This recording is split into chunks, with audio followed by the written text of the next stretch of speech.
destigmatizing emergencies, starting with autism. With that being said, welcome to RAW-tism, a podcast about my autistic experience and opinions on the world. On this podcast, I will be raw and unfiltered. Whether you listen to enjoy, hate listen, or just leave it playing on mute to support me, I appreciate the effort you put into my little program. Thank you! You're always welcome to disagree with me as long as you do so respectfully and with no name-calling. I love you all! If you enjoy this podcast, please consider rating and reviewing RAW-tism to help others find me. Ensure you're following RAW-tism on your preferred podcast streaming service so you never miss an episode.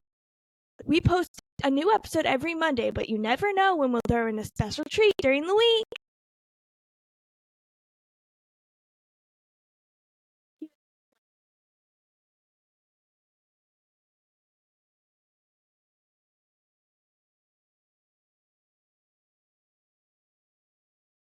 This part of the story is when we finally start dating. It's been a wild ride reliving these events, but I hope you've all enjoyed this as much as I have. On to part 4. After texting and hanging out many more times, I discovered Nick was 23, not in his 30s like I had assumed. He just looked a lot older because of his height and facial hair. I shared his actual age in the last episode to avoid confusion, but I didn't learn until a bit later. I admitted that the information changed things for me, and the countdown for our pact went from 5 years to when I turned 21. In the time between our meeting at Starbucks and my 19th birthday, we talked a lot about our growing relationship, and I thought about our relationship a lot on my own. While hanging out on my birthday, I wondered what it would be like if he was closer to my age. When Nick picked me up to take me to a meetup with our old castmates, I had my mind set that I would admit to him that I thought I might want to date him too. I told him my mom suggested we wait 6 months and see if we still liked each other, but I did not personally want to date anyone in the meantime. We again lowered the countdown pact, which made Nick really happy as we pinky swore about 6 months. I hugged him and ended up kissing his cheek. Now, Nice Guy, the villain of the episode, enters. Yes, there's more than one villain in our love story. I met Nice Guy through the university's anime club. I technically was his friend before I was Nick's, but Nice Guy wasn't nice to me, so I no longer consider him to have been a friend even then. At this point in our story, Nice Guy surprised me a week prior by asking me out randomly, and in surprise I had responded, okay. Though I had already agreed to the date with Nice Guy, I felt that it was unfair to him since I was harboring feelings for Nick. I tried to explain to Nice Guy before that I just wanted to be friends with him, but he insisted I had to go on this date just because I had said okay when asked. This is very toxic behavior. He had no right to force me on a date, and I shouldn't have gone.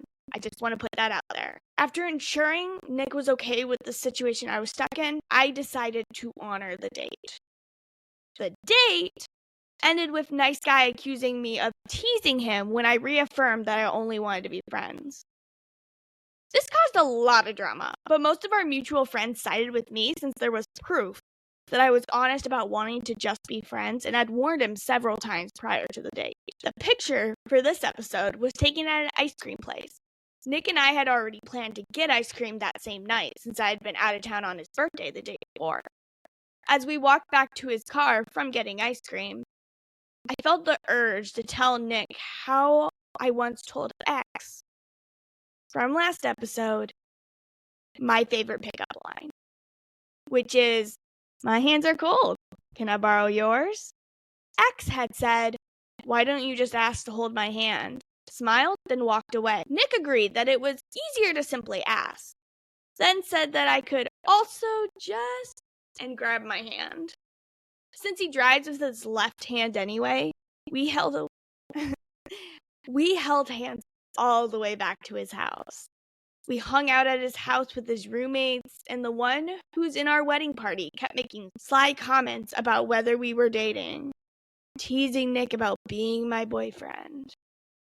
I remember that I cuddled up to Nick and looked up at him and declared, "I think we're dating. What do you think?" He smiled and said, "Yes, please." And that night was since dubbed our first date, and our love has grown stronger since. And we lived happily ever after. The end. Nothing bad's ever happened. Woo! No, we have problems like every couple, but overall, we are living happily ever after. Always, I'm not here to shame anyone. I'm not even here to tell you what or how to think.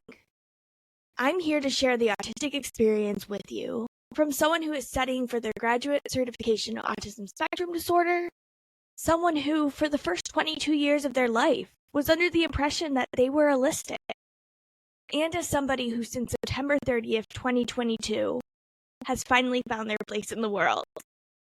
I am autistic. I'm a part of the autistic community, and I'm proud of it. I hope you enjoyed this episode. Regardless of your thoughts and feelings toward me, I would love for every one of you.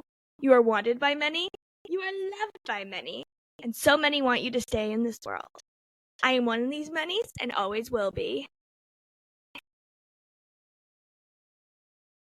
If you'd like to support this podcast, the description includes links with referral codes to Circles water bottles, Pair Eyewear's customizable glasses, and my favorite Amazon products. The transcript for this episode can be found for free on my Patreon, which is also linked below. Would you like to see more of me? In that case, visit EmKayArchlink.com for links to my other content. A new episode of RAW-tism comes out every Monday wherever you get your podcasts. Next week's episode of RAW-tism is posted on Patreon every Tuesday, ad-free and unedited. Karaoke videos are posted on Patreon every Thursday. Lastly, my book Unseen Powers is available in hardback, paperback, or digitally through Amazon. Remember to drink water, eat some